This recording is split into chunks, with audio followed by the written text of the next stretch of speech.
Since 2019, the Live, Love, Laugh lecture series has showcased some of the world's foremost thinkers and influencers, offering perspective on the forces shaping the global mental health narrative.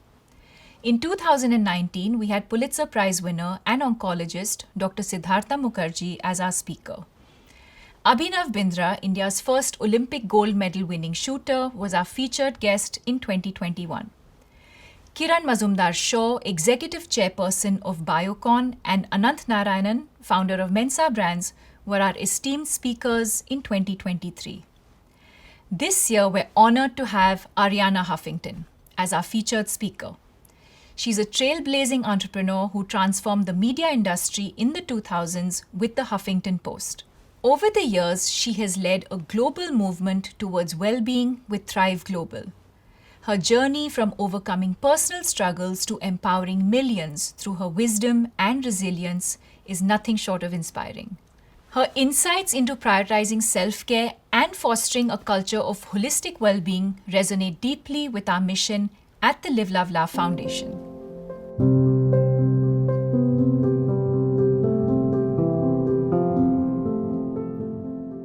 Arianna, thank you so much for agreeing to be a part of Live, Love, Laugh's Lecture Series 2024. It's an absolute honor for us. Myself and all of us have been following your work at Thrive Global for many, many years now, and we've been very inspired. And we're thrilled that you've been able to make the time for us and do this with us. And I'm sure that by the end of this conversation, everyone watching this is going to take away a lot. Well, Deepika, I'm just so full of admiration for what you are doing and for the way you have helped destigmatize mental health problems and give people permission to talk about what they are going through the way you talked about your own journey. So it's a real pleasure. Your childhood. You were born in Athens, you grew up in Athens. Tell us a little bit about your life in Greece. So I was brought up in a one-bedroom apartment in Athens, Greece, with my mother and my younger sister. My mother is in a way the foundation of my existence. She was absolutely incredible in that she gave me a sense of unconditional loving, but also made me feel that I could aim for the stars and that if I didn't succeed, she wouldn't love me any less. One of the things she taught me from a very early age is to take risks, not to be afraid of failing. She used to say failure is not the opposite of success, it's a stepping stone to success. And even though we didn't have any money, she always made us feel abundant. It was really a life where I felt I could try for anything I wanted. And that's what happened one day. I saw a picture of Cambridge University in a magazine. And I brought the magazine home and I said to everybody I knew, I want to go there. And everybody said, don't be ridiculous. You can't go there. We have no money. You don't speak English. And it's hard even for English girls to get into Cambridge. And my mother said, let's see how you can get there. Let's find out how you can learn English and take your general certificates of education. She found out I could do it through the British Council and apply for a scholarship. And we did all that. And what was amazing, Deepika, is that I never felt pressured. It was an adventure.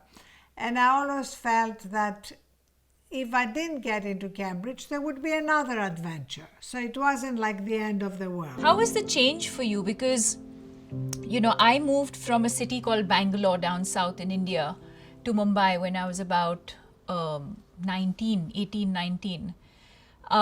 What was the change like for you from Athens, you know, not coming from a lot of money, not knowing the language, moving to a really big city like London? and also a massive university like Cambridge. So, what was that experience like? You know, it was a dramatic change.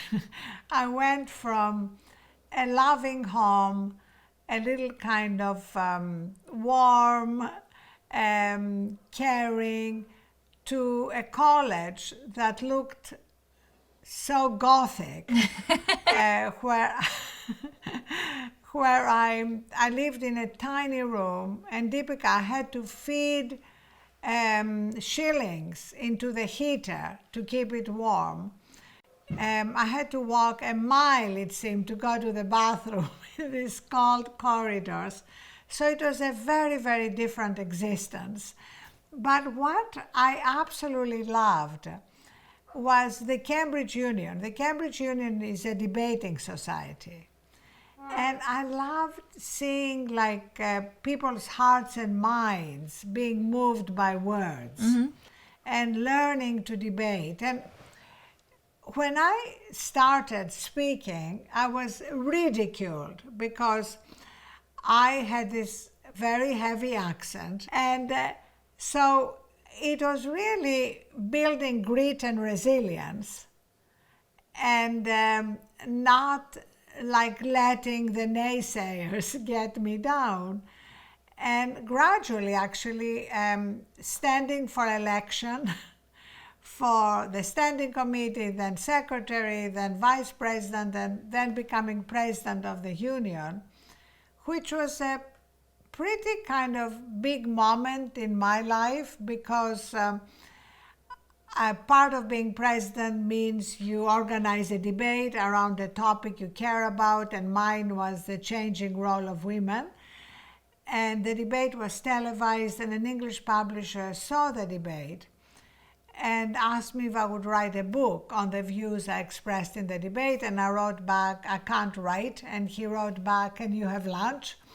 And he took me to lunch and offered me a modest advance to be able to take a year, write the book. And so at the age of 23, I had my first book published. And amazingly, it was translated in 36 languages and Wow. did really well. I studied economics. I haven't done very much with my degree.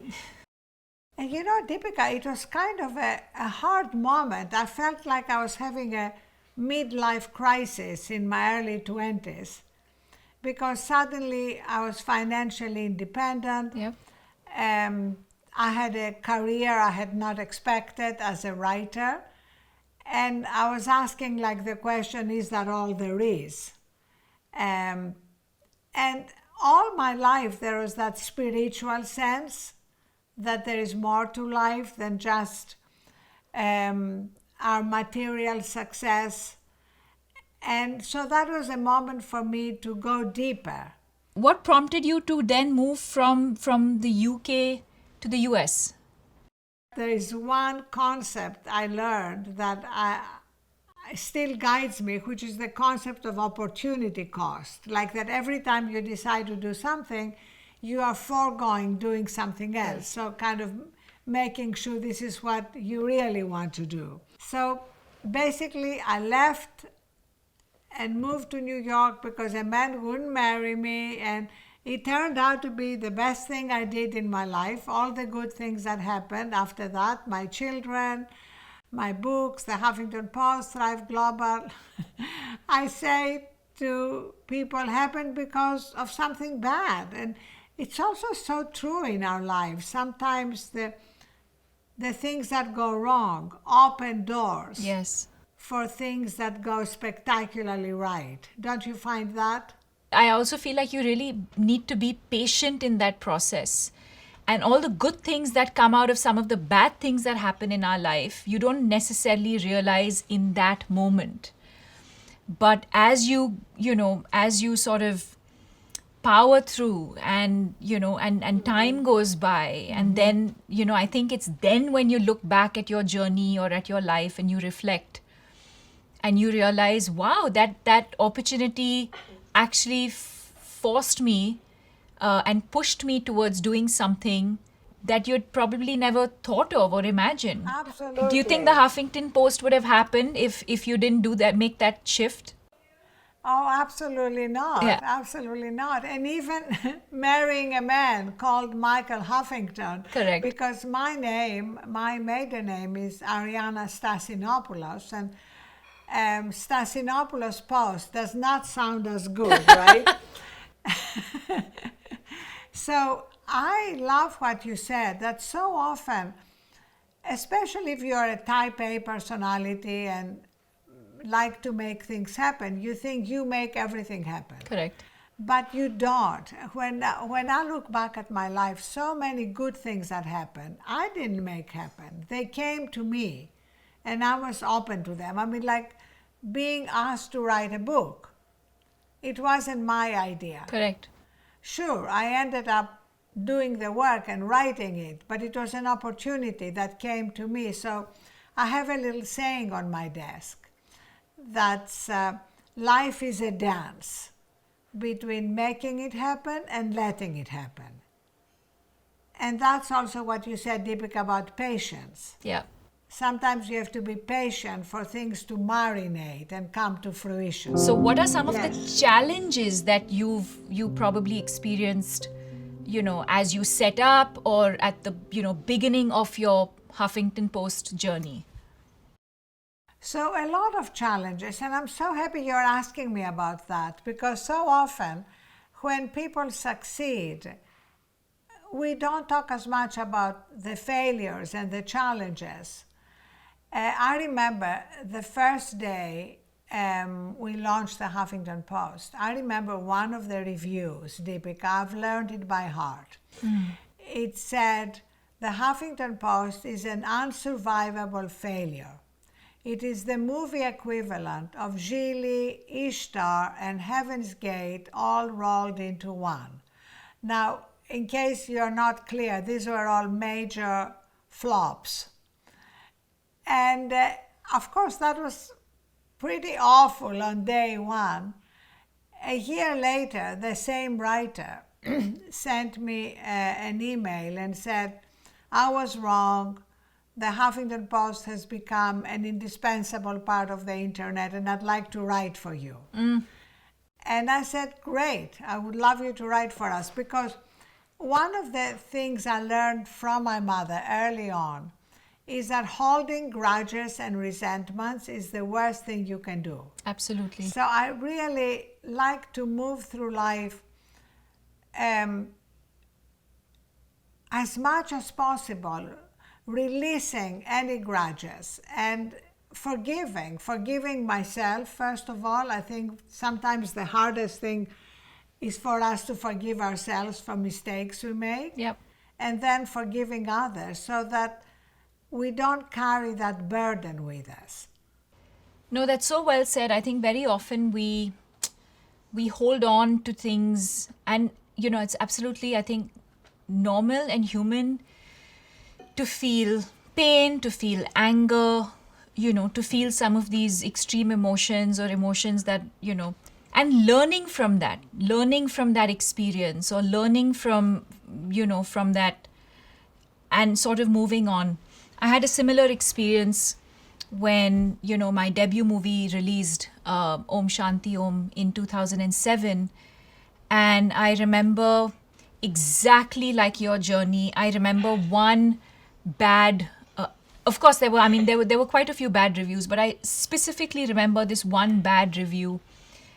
And I think that sort of pushed me and prompted me to work on myself. And it spoke about my accent, it spoke about my diction, it spoke about my talent and my capabilities. And I think negativity sometimes is a good thing. It's what you make of it, right? And I think that both of us in our situation, if I may say so myself, could have been, upset or and not to say that it wouldn't have upset you, but I think the larger picture is, what do you do with that criticism? How do you use it Yes. positively? How do you work on yourself? And also realize that it's not going to happen overnight. You're going to have to put in the work and be patient and then eventually come out on the other side. And, I think, like you said, the fact that that journalist eventually started, Writing for us. writing for you is probably one of your biggest victories, and testament to your resilience. Well, I love what you said, because so often people are devastated by naysayers, by bad reviews, and it stops them. Or you can take it in. If there is anything to learn from it, you learn from it. Deepika, I found the hardest thing in my life was my own self-criticism. That voice in my head. Yeah. That puts me down and focuses on my mistakes, real or imaginary. In fact, I call that voice the obnoxious roommate living in my head. And I've learned through many years to actually not be so influenced by that voice. In fact, one of the micro steps we have at Thrive, micro steps are small, little, incremental steps that lead to healthier habits. One of them is to schedule worry time. So when that voice says, for example, oh, the way you answered that question that Deepika had wasn't good, people wouldn't understand what you said or something, I can say to that voice, we have worry time scheduled on Thursday at 2 p.m. So let's handle it then. And it's amazing how it works. Yeah. And it's based actually on the neuroscience that we don't have to address something right now so that we can move back in the present and not let our mind move into rumination, which also is one of the mental health problems. Yes. If we ruminate and focus on the negative, Right. it's so much easier to get depressed or anxious.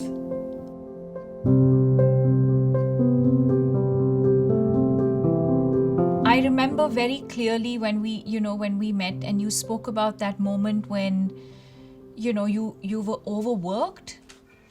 And there was a day when you collapsed. Yes. What was that moment? So it was 2 years into building the Huffington Post. I was the divorced mother of 2 little girls.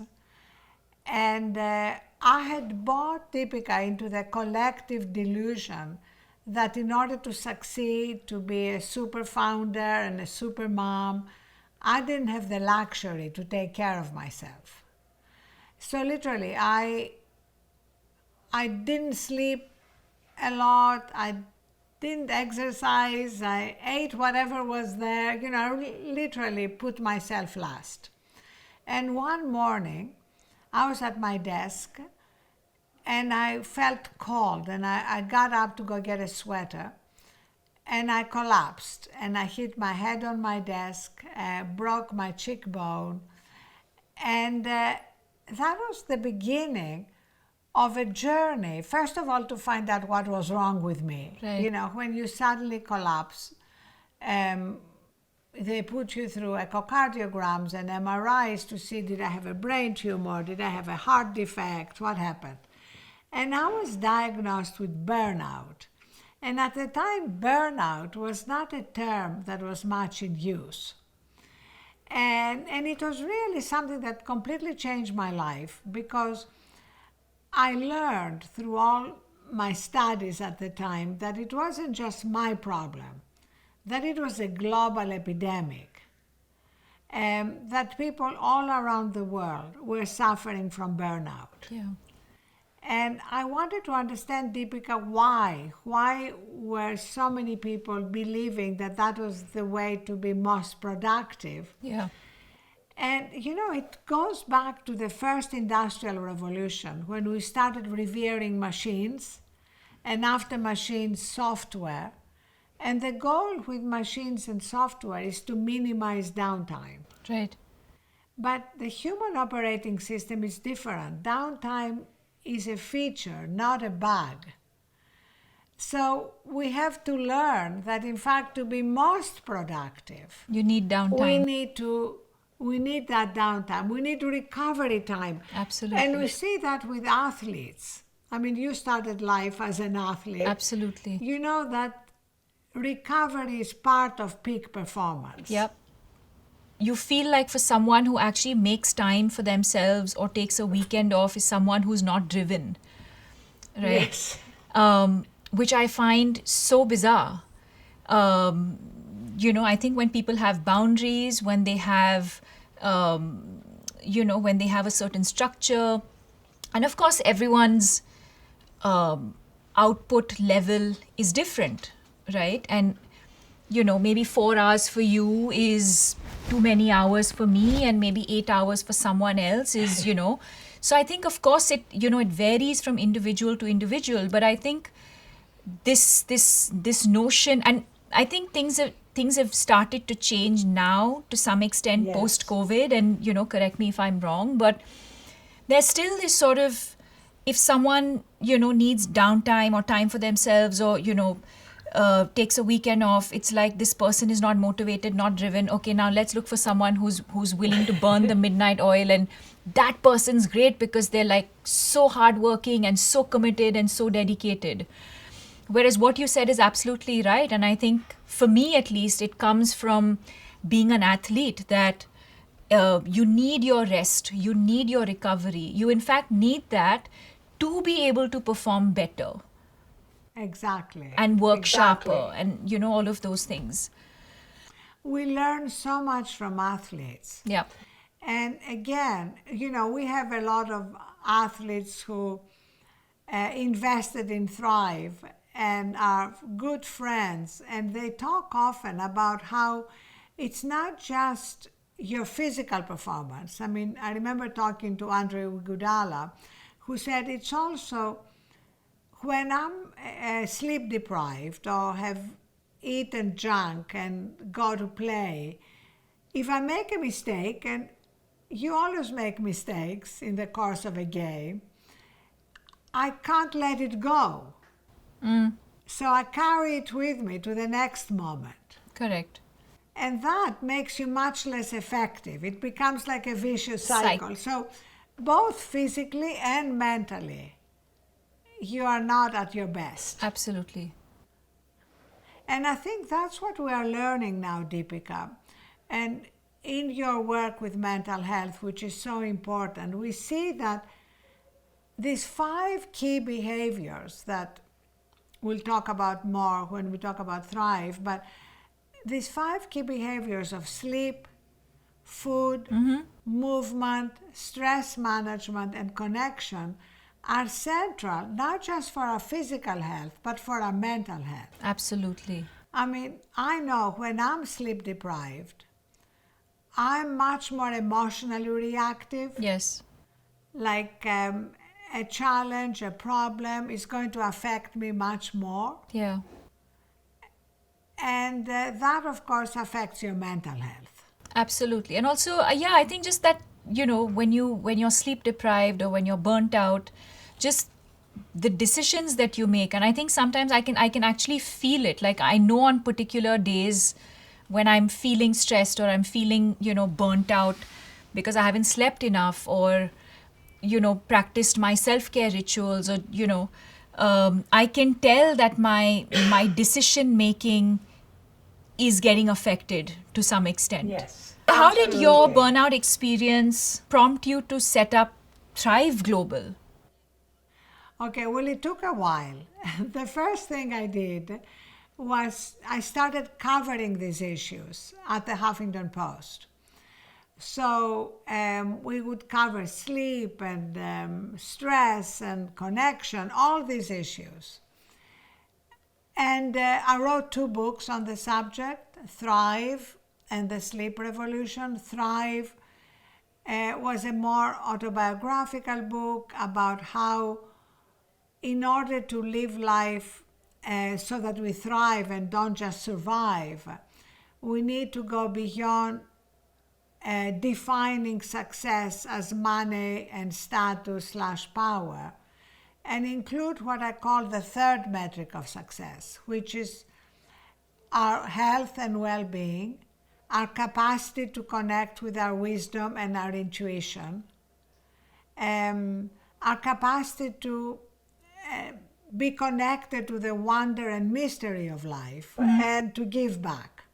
So that's what a complete good life. And that's why one of the problems with modern life is that we feel we are going to be more productive if we're multitasking. And multitasking is the opposite of mindful. Yes. Instead of being really present, Correct. we think, oh, I'm going to do this and this at the same time, and we do neither really well, and we lose that mindfulness.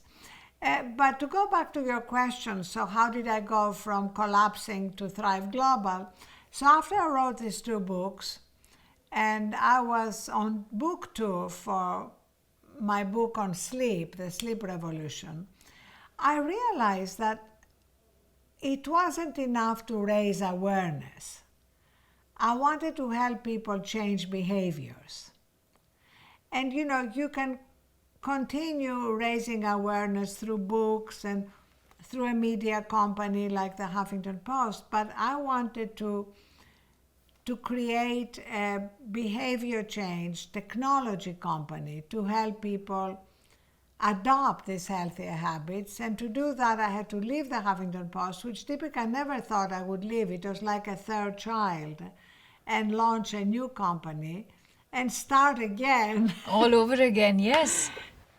Yes, and it was a very tough decision. I remember talking to Sheryl Sandberg and saying to her, I made a list of pros and cons, and she said to me, tear up your list, take a deep breath and jump. Yeah.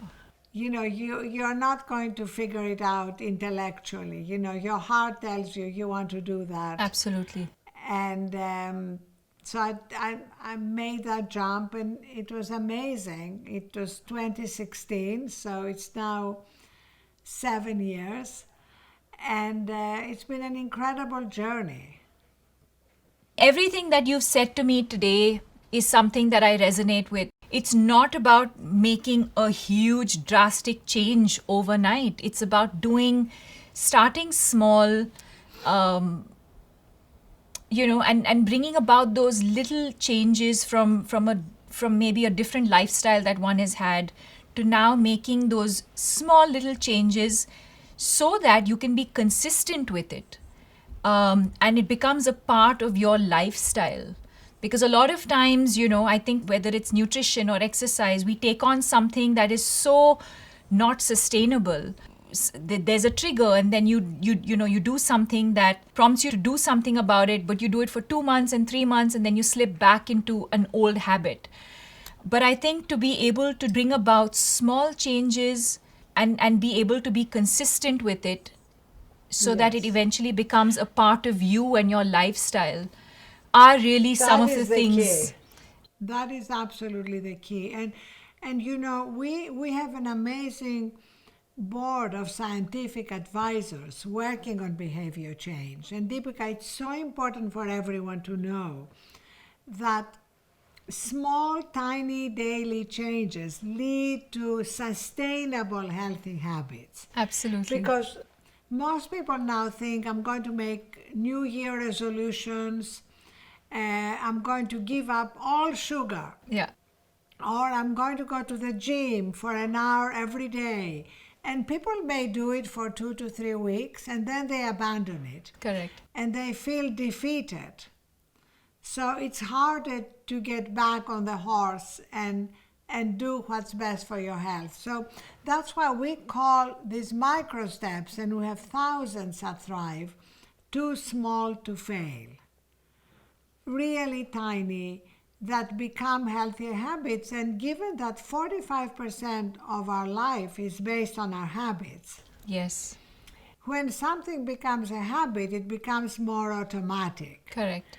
And another thing that I love about our journeys is that both you and I, when we learn something for ourselves, we want to spread the word out. It's not enough to just change our lives. Yeah.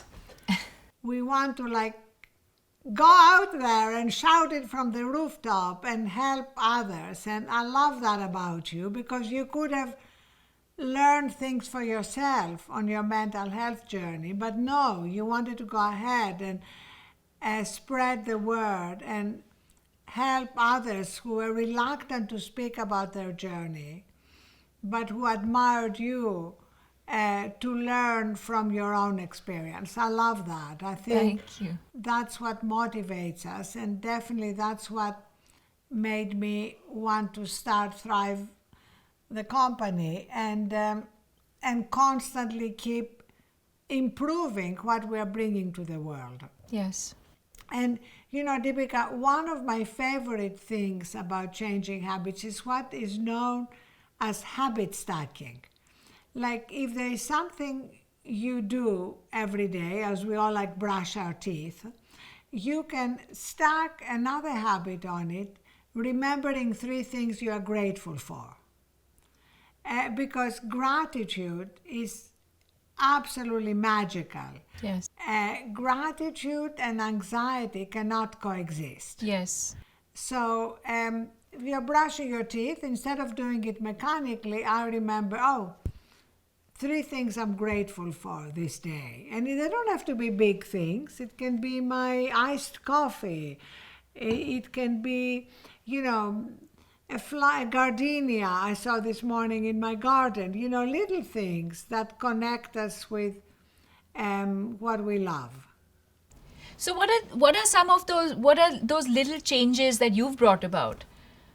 Yes, so my absolute favorite micro step was to pick a time at the end of the day that I consider the end of my working day. Because honestly, Deepika, I'm sure you and I and most people watching don't have a real end to their working day, right? We could stay up all night texting and handling things.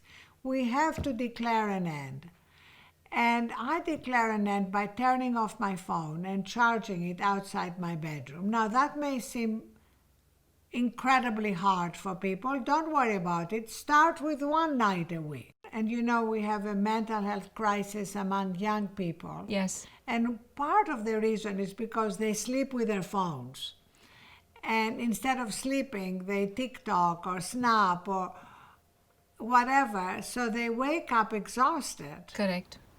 And therefore more likely to become anxious or depressed. I'm sure people are wondering, and I'm going to ask you this question. So, say you have this switch off time, and then say maybe it's 10 p.m. to 6 a.m. or something. And then you have this thought, right? And this urge to sort of, this urge to message that person or send that email out because you feel like you're going to forget that task. Forget it. Very easy. You have a little notepad. There you go. Yeah. With a pen by your bed, and you write down, and then in the morning you act on it. But another micro step around sleep, Deepika, is that I do every night. I have a hot bath or a hot shower before I get into bed. It's not for cleanliness. It's to begin to slow down my brain. Correct. Because what happens often is we are physically exhausted, so we fall asleep, but then our brain hasn't really slowed down, so it wakes us up in the middle of the night. Yeah. And it's the most unproductive time when the brain goes over what we have to do, a project, the problem. And that's why preparation for sleep. Correct. And I only read things in bed that have nothing to do with work and physical books, not screens. Yes. So you basically move into another mode. If you think of it, our daily lives are about control, like making things happen. Life, when we sleep, is about surrender. And so we need to move to a different modality. Correct. So you put your phone away, it's in another, and when you said it sleeps in its bed, it has its own bed for everyone that's watching. It has Yes. its own bed that's not in your bedroom, that's outside. Outside. And a warm shower, a hot shower. For reading, yes, a lot of people read, off digital screens, but I think going back to the traditional sort of reading, Yes. A good old I book. love, cuddling up with a real book. I love that. Dimming the lights maybe, just so that your brain and body starts adapting Yes. to, a different, like you said, your brain starts telling you that it's now time to wind down. Well, try and make your bedroom as dark as possible when you sleep. When I travel, Deepika, there are always these blinking lights in hotels. The TV has a blinking light, the smoke alarm has a blinking light. I travel with a black electric tape, and I go around and cover all these blinking lights. Yeah. And also, if you wake up in the middle of the night, there is something I love called box breathing. Yes. And Navy SEALs in the States, practice it to reduce stress. And, I feel strange talking about breathing to you because, India, of course, is the birthplace Of breathwork. of breathing and the power of breathing and the superpower of breathing. But you have exported it around the world, and box breathing is basically inhale to the count of 4, pausing to the count of 4, exhaling to the count of 4, pausing to the count of 4. And it's kind of amazing how it moves us from the sympathetic to the parasympathetic nervous system. Correct. How do you feel like you're most productive? When you, at the end of the day, when you're like, Arianna, this was a lovely, productive day. So how do you, what are the things that you do to ensure that you feel like you've had a productive day? Well, for me, Deepika, the first thing is to be clear about my priorities. Like, what do I want to prioritize? Because it's so easy to start doing things that are not really important but are right in front of you, or to respond to incoming emails, texts, WhatsApps. So I find I have a productive day when I have clarity about my intention for the day. What is it that I want to achieve that day? For that day, correct. And then be able to set boundaries and say no to things that would get in the way. Yep. And because if you say yes to everything, you are going to miss out on what's the most important. And the most important may be going to your child's dance recital. It doesn't all have to be around work. True. It can be, anything that day has to be completed. True. But also another thing is that I have used habit stacking to integrate exercise in my everyday by never ever watching a show or a movie except on my treadmill or on my bike.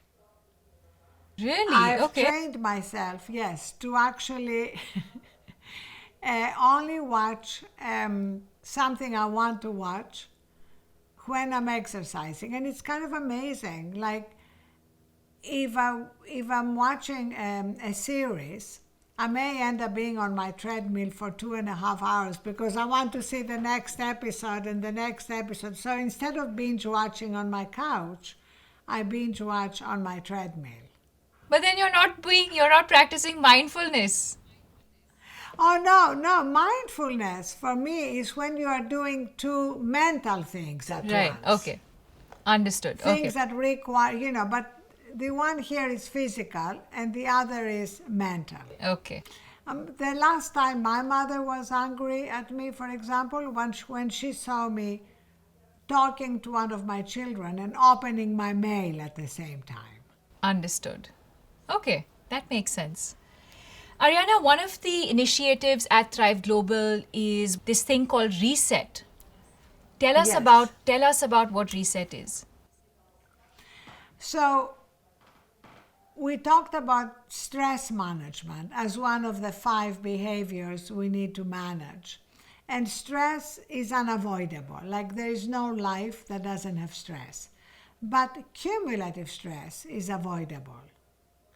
So we've created this 60-second resets based on the neuroscience that it takes 60 to 90 seconds to move us from the sympathetic to the parasympathetic nervous system. Right. I'd love to show mine, and you'll see that at the moment when you get some bad news or you're feeling exhausted and stressed out, you can play this, and in 60 seconds, you can be reminded of what you love about your life. So you'll see in mine pictures of my children, quotes I love, and also music. Okay. We'd love to see your Reset video, if that's possible. Wonderful. Yes, let's play it.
How lovely. I think that's so lovely because I think whenever you feel either stressed or burnt out or just not grounded, I feel like something like this with just lovely, it's the music and visuals that obviously you've taken time to put together, visuals that mean something to you. And when the world around you feels like it's in a flux, I think something like this just, and I love the fact that it says inhale and exhale. It just reminds you the basics of life, which is just to breathe in and out. And I think it helps you feel grounded again, centered and rooted. Exactly, grounded and rooted. I love that. And what I love is that it takes 60 seconds. It takes only 60 seconds, yeah. Because often you can tell people to start meditating and they can say, I don't have 20 minutes. Correct. But nobody's going to tell you, I don't have 60 seconds to breathe consciously or to play a reset or to set my intention for the day. Something that is mindful but doesn't take a lot of time so that you build that muscle. Your message to all the young people out there who, are now navigating this sort of fast-paced life. What is your message to all of them? So, Deepika, my message is to remember that we all have in us a place of wisdom, peace, strength, resilience. We all have it. It's like our birthright, that divine spark, if you want.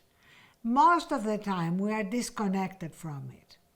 But we have the ability to reconnect quickly with it again and again and again during the day. Yeah. And when we connect with that, we really get that strength to go through life no matter what life brings our way, and also to find joy and love in what we're doing. So I feel this is an amazing moment that we're having this conversation, and that we can use our own experience, yours, mine, the lessons we learned, Yes. to help people know that just by integrating these small steps every day, we can dramatically affect both our physical and our mental health. Love. So my final message is, you know how we always say onward, upward? Yeah. Well, I like to say onward, upward, and inward. Because when we go inward, the onward and upward journey becomes both easier and more effective, because ultimately the most important frontier for me is not outer space, it's inner space. That's so well said. Thank you. Thank you so much, Deepika. Thank you for this wonderful conversation, and thank you for everything you are doing in the world. No, not at all. Thank you so much. And as I'd expected, I've taken away so much from you, as I have always been a huge admirer of all of the work that you've done. Thank you for your time. There's so much to take away from this conversation. So thank you so much. Thank you, Deepika. Thank you. Thank you.